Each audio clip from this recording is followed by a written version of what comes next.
Olá, vamos para a parte 3 sobre o nosso documentário de violência patrimonial, tá? Sobre a violência patrimonial. Nós passamos no episódio 1, dando uma introdução do que seria. No 2, nós já tivemos ali algo mais aprofundado. E agora, para a gente encerrar esse, porque nós temos mais outros 2 tópicos sobre tipos de abuso, tipo de situações de abuso, de relações tóxicas, né? E de violência. Porque quando a gente fala em violência, a gente quer só violência física, né? Mas tem essas 3 esferas. A física, a psicológica e a patrimonial, tá? Na minha época eu não sabia que tinha tanto assim, não, nem de abuso psicológico eu acreditava. Eu sabia que eu sofria alguns abusos físicos, mas não tinha noção desses abusos psicológicos, e mesmo tendo estudo, tá? Eu já estava na faculdade. E de abuso patrimonial. Não era tão claro, tão acessível como hoje, esse tipo de informação.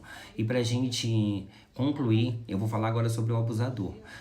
O abusador é sempre aquele que está perto. Em todos os âmbitos dessa esfera de violência ou de relação tóxica e abusiva, é sempre alguém que está perto, alguém que convive com você todos os dias da sua vida, tá? Alguém que sabe a sua rotina, alguém que sabe aquilo que você tem, aquilo que você faz, com quem você anda, tudo da sua vida. O abusador vem daí. E é por isso que ele tem essa facilidade de manipular, porque ele não consegue manipular as pessoas de fora, tá? É muito difícil um abusador manipular alguém de fora. Ele tem que ter um contato com a pessoa, ele tem que conhecer a pessoa. Porque ele estuda a pessoa, ele sabe como a pessoa é, se a pessoa é manipulável ou não, e se a pessoa é uma pessoa que já bate de frente, que não se deixa manipular, igual agora. Agora eu sou uma pessoa que eu não me deixo manipular pelas pessoas, elas tentam ainda, gente, é impressionante que elas tentam. Depois que eu acordei, eu levei quase 40 anos, 35 anos da minha vida, praticamente, acho que foi entre 33 e 35 anos, quando eu acordei e eu vi que eu tava vivendo um relacionamento abusivo, e eu já tinha passado 35 anos da vida, tá? Perdidos, achando, ai, família, ai, é namorado, ai, é namorada, ai, é amigo. Eu sofri todos os tipos de todos os tipos de pessoas, tá? Não foi só dentro de casa, principalmente na rua. As pessoas da rua são muito desordinárias, tá? Por isso que eu não quero contato com pessoas, eu me isolei socialmente. Assim, quando eu tenho que sair, eu prefiro sair sozinho, eu prefiro viver a minha vida. Uma que as pessoas sempre querem me rebaixar de alguma forma, elas têm um despeito desmedido. Mas enfim, o abusador, ele é alguém próximo a você. Porque só alguém com acesso a você vai poder te manipular, entendeu? Só alguém que tem acesso a você vai saber das suas fraquezas, até onde ela pode ir, até onde ela pode fazer, o que ela pode fazer, entendeu? Então é assim que funciona esse tipo de situação. É muito triste? É muito triste. Hoje em dia, quando eu olho a minha vida, eu pergunto até para Deus. Eu falo assim, Deus, por que eu tive que passar por tudo isso? Por que, Senhor, que eu tive que tolerar todas essas coisas? Eu não precisava passar por isso. Eu não haveria a menor necessidade aos meus olhos. Mas para tudo há um propósito, né? Para Deus sempre há um propósito pra gente. E hoje a gente leu a palavra inicial falando sobre o peso da cruz, que Jesus fala: vinde a mim todos que estáis cansados, oprimido e sobrecarregado, que eu vos aliviarei. Se está pesado para você, entrega para Jesus. E é o que eu tenho feito ultimamente. Tudo aquilo que é pesado para mim, eu entrego para Jesus. Jesus, não estou conseguindo, me ajuda, minha cruz está muito pesada, me ajuda. A religião, ela é um apoio para as pessoas que sofrem abuso, tá? Ela é um apoio sim, gente, né? Jesus, ele é o único que consegue curar as feridas da alma. As pessoas não têm consciência daquilo que elas fazem com a gente, até onde elas conseguem nos machucar com suas palavras, com as suas atitudes. Para isso, você tem que ter um senso de moralidade, que graças a Deus eu acredito que eu tenho, porque todas as pessoas que eu feri, que eu magoei, eu sempre fui lá e me desculpei. E hoje no almoço, eu fui almoçar com meu pai e com a minha mãe, e eu até comentei sobre essa questão, né?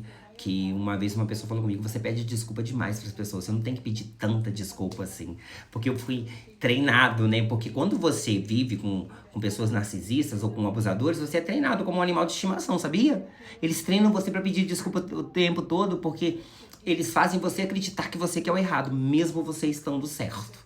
E aí agora eu parei de pedir um pouco de desculpas para as pessoas, porque quando eu estou certo eu não preciso me desculpar. A gente tem que se desculpar quando a gente tá errado, né? E as pessoas nunca se desculparam comigo, tá? Elas nunca se desculparam, elas nunca me viram como um ser humano, com alguém que merece respeito, que é o básico e que é uma obrigação, e me dando dignidade como ser humano.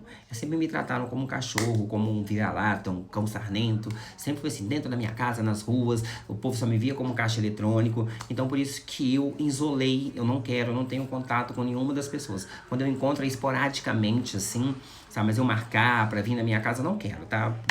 Por favor, não venham, eu não preciso de gente pra vir colocar óleo gota aqui na minha casa. E não preciso de abrir as portas para abusadores, tá? Eu falei até da questão que encontrei com uma garota, e a garota ficou reclamando das minhas músicas, ficou reclamando que eu era repetitivo, e que falou da minha barriga, e foi falando isso tudo pra me diminuir no local que a gente estava. E depois daquilo assim, foi a última pessoa que eu cortei. Quando eu ver ela, eu não quero mais contato nenhum na minha vida. Porque gente pra me diminuir, eu não quero. Gente que me menospreza, eu não faço isso com ninguém, gente. Eu não sou obrigada a me submeter a isso, né? E ainda que eu fizesse com alguém, eu não tenho esse direito de fazer, e as pessoas também não têm o direito de fazer comigo. Mas se eu faço com alguém, as pessoas, eu meio que dou o direito, né? Como eu não faço com as pessoas, elas têm que ter essa noção. Então, se as pessoas não querem me respeitar, eu ouvi isso de uma vez, de uma maneira muito cruel, quando eu fui humilhado dentro do meu próprio ambiente. A pessoa falou assim, Maico, se ninguém quer te respeitar, seja você a se respeitar, sabe por quê? Porque as pessoas fazem isso porque você não se respeita. A partir do momento que você impor o respeito, vai acabar com tudo isso. Os abusos acabam, e foi a partir daí que eu tive que brigar muito, gente. Eu tive que brigar e quase partir para as vias de fatos mesmo, pra briga física, porque eu era violentado fisicamente, entendeu? Além da violência patrimonial. Porque começou como sempre começa, o abuso físico, depois o psicológico e o patrimonial. Só que eu tô começando o documentário de trás pra frente pra você ter uma noção básica, rasa, porque o patrimonial é o mais raso de todos, mas você sofre ele, tá? E o abusador, você tem que estar sempre em contato com pessoas que te diminuem, pessoas que têm prazer em te humilhar perto das outras pessoas, são pessoas que não gostam de você. Isso inclui pai, mãe, tio, papagaio, periquito, entendeu? Tudo isso, gente, porque a gente sempre vai pensando nas pessoas, mas fulano vai mudar, eu gosto de fulano. Não é porque você gosta de fulano que fulano gosta de você, não, gente. E a gente tem que colocar isso. E aquela frase, né? De todos os amores, o amor próprio. Quem te ama não vai te diminuir. Quem te ama não vai te menosprezar. Quem te ama não vai te agredir. Quem te ama não vai te violentar. A pessoa que te ama, ela não vai fazer nada pra te ferir, gente. Então, a pessoa que te fere falando que ama você, ela não ama. Ela ama a si própria e o domínio que ela tem sobre você. Porque ela erra de todas as formas, e ela quer dizer que a culpa do erro dela é sua. A culpa das atitudes que levam ela a tomar o erro é sua. Mas quem toma as atitudes é ela, não é você. Eu falo isso porque eu fui manipulado durante a minha vida toda. Eu passei por isso a minha vida toda. Então, se você precisa de ajuda, você pode discar para 180, pode discar para 190, procure ajuda. Não se submeta a nenhum tipo de abuso na sua vida, porque depois o estrago, gente, quando você vê, o estrago é igual. Eu tive um estrago muito grande, eu tive perdas patrimoniais, eu tive perdas psicológicas e perdas também físicas, de todo o abuso que eu sofri calado. Tá? E eu sofri abuso dentro de casa, eu sofri na rua, eu sofri na igreja. Todas as pessoas que passaram na minha vida sempre arrancaram alguma coisa de mim, sempre me abusaram de alguma forma. É muito difícil a gente dar esse tipo de relato aqui, mas eu sou uma pessoa transparente, né? E o que eu vivi, eu não preciso ter vergonha. Sabe por quê? Eu teria vergonha se fosse eu que cometesse abuso com os outros. Aí eu teria que ter vergonha de vir aqui expor, falar que eu cometi abuso, que eu prejudiquei alguém. Mas quando você é a vítima, você não pode se colocar no lugar de sentir vergonha, que é o que os abusadores tentam fazer com a gente. É por isso que é muito difícil a gente colocar isso pra fora. Mas se você precisa de ajuda, já deixei. Aí eu vou ver se eu consigo deixar fixado aqui os números que você pode ligar pra poder pedir ajuda, tá? E se você precisa de ajuda e de alguma forma, faça assim, ó, um símbolo assim com a mãozinha, deixa aqui nos comentários que de alguma forma eu vou encaminhar o seu perfil pra tentar ajudar você, tá? Só você fazer assim, ó, com a mãozinha fechada, que aí eu encaminho para profissionais poder te ajudar, tá? Competentes, autoridades, que eu tenho acesso a isso, e eu ajudo você aí se você estiver passando por isso, tá? Mas não se permita. E acompanhe a nossa série de segunda, quarta e sexta.